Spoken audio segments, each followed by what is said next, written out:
Welcome to the More You Know. We're in chapter 13 of Matthew, and we've been discussing the parables. Right now, we're in the parables of the hidden treasure and an extraordinary pearl. Sorry, my bad. It's in verse 44. Heaven's kingdom realm can be illustrated like this. A person discovered that there was a hidden treasure in a field. Upon finding it, he hid it again. Because of uncovering such treasure, he was overjoyed and sold all that he possessed to buy the entire field, just so he could have the treasure. Heaven's kingdom realm is also like a jewel merchant in search of rare pearls. When he discovered one very precious and exquisite pearl, he immediately gave it all up he had in exchange for it.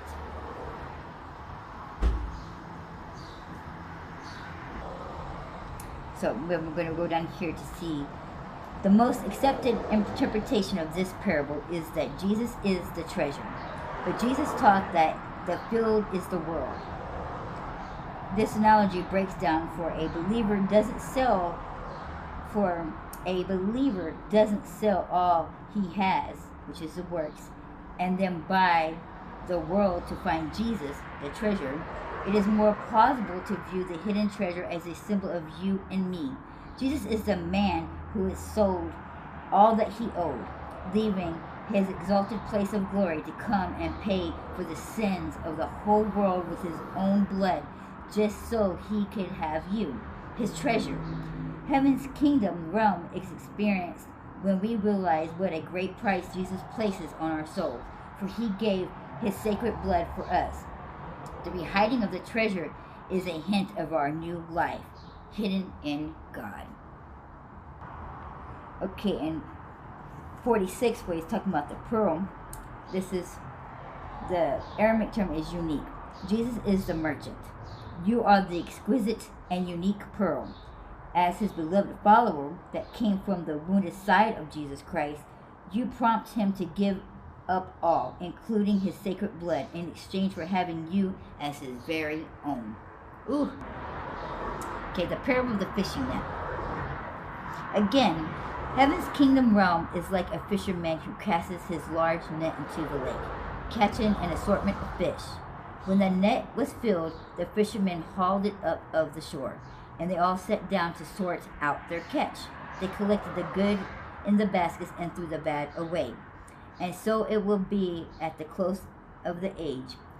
The messengers will come and separate the evil from among the godly and throw them into a fiery furnace, where they will experience great sorrow and anguish. Now, do you understand this? Yes, they replied. He responded, every scholar of the scriptures who is instructed in the ways of heaven kingdom's realm is like a wealthy homeowner with his house filled with treasures, both new and old. Right after Jesus taught this series of parables, he left from there. Okay, we're moving down to chapter 14, where John the Baptizer being killed. Okay, now 2 times it's talking about King Herod. Yes, a lot of people don't realize that there is 2 King Herods, the father and the son. Now, the first King Herod was actually the king when Jesus was born.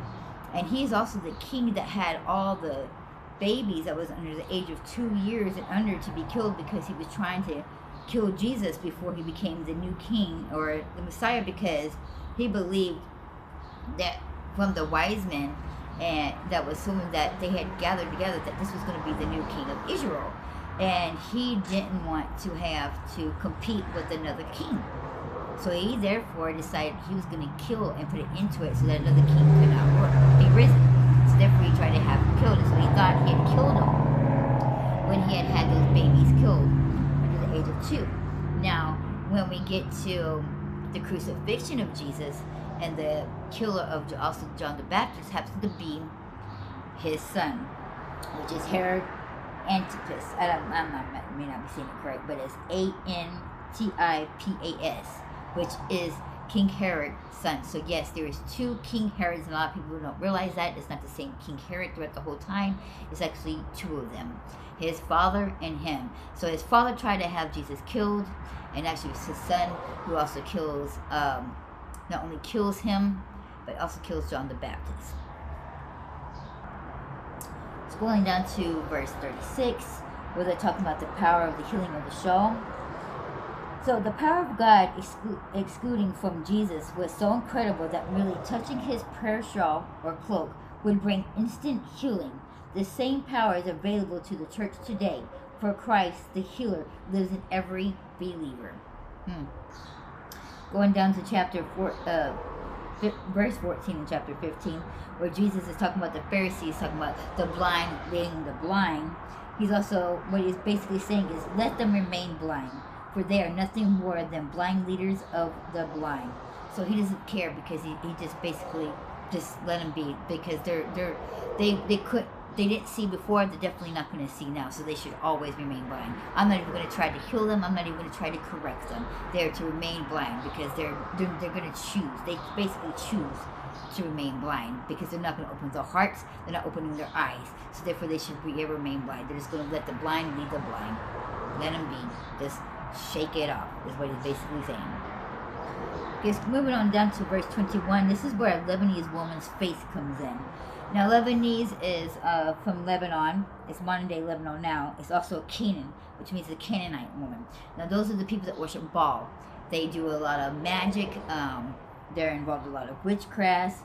So they basically put Satan above God. So for this woman of such belief to come to Jesus and ask for a healing of his daughter, he's like, why? So he does this when he says, I'm going to repeat.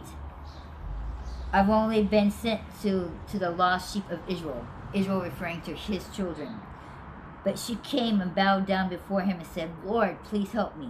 And Jesus responded, it's not right for a man to take bread from his children and throw it out to the dogs. And she's like, but you're right. But even puppies get to eat the crumbs that fall from the prince's table. And because she said this, Jesus is replying, oh, for somebody who's coming and worships Satan and Baal and all this, what faith do you have? Most of my own children don't even have this faith or this knowledge, but you have. So that is the main reason why he goes ahead and heals her daughter, even though she was not of Israel. She was not a lost sheep, because at that time he hasn't been crucified yet.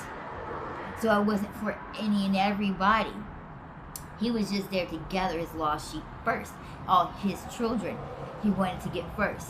Yes, he was here for everybody, but he had to be crucified first for the sins of everybody. So at the time, he was trying to just gather up. Oh, sorry, I'm all sweaty because it's hot out here. But so that's why he was saying to that. And here's the thing in verse 26. Jesus used a figure of speech to describe the people of Israel as his children. He viewed the non-Jewish people as dogs. So that's why he's saying, not even going to give the food to the dogs. Also, verse 37, when they were talking about these baskets where he feeds thousands, a lot of times I know when we see these movies and what have you on TV, they show like these little small like hand baskets. Actually, in those times, those baskets were actually tall enough to fit a whole person in there. Actually, those same baskets was also used to help Peter, either Peter or Paul, I can't remember, one of the two, to get out of prison. Where they lowered him in that basket down. He was able to hide in that basket. That's how actually those baskets were. So when Jesus multiplied the food, the bread of the fish and of the bread, the baskets that he had, it wasn't just these small ones. Those baskets were big enough to fit a whole person inside, and that's why they was able to multiply and fill up those whole baskets. But in the movies, they just have these small like little things, but they was actually the size big enough for people to fit in, and that is actually how one of the disciples, escaped from prison. They lowered him down in the basket, just so you know. In verse 39 in chapter 15, where it is referring to Magdan, M-A-G-A-D-A-N, I'm sure that's it. But this is the place where the fish was salted and preserved. Magdala is also means tower. Magdala is also the town that Mary Magdalene came from. So perhaps during this visit is where Jesus meets Mary Magdalene, and she becomes and then follows them.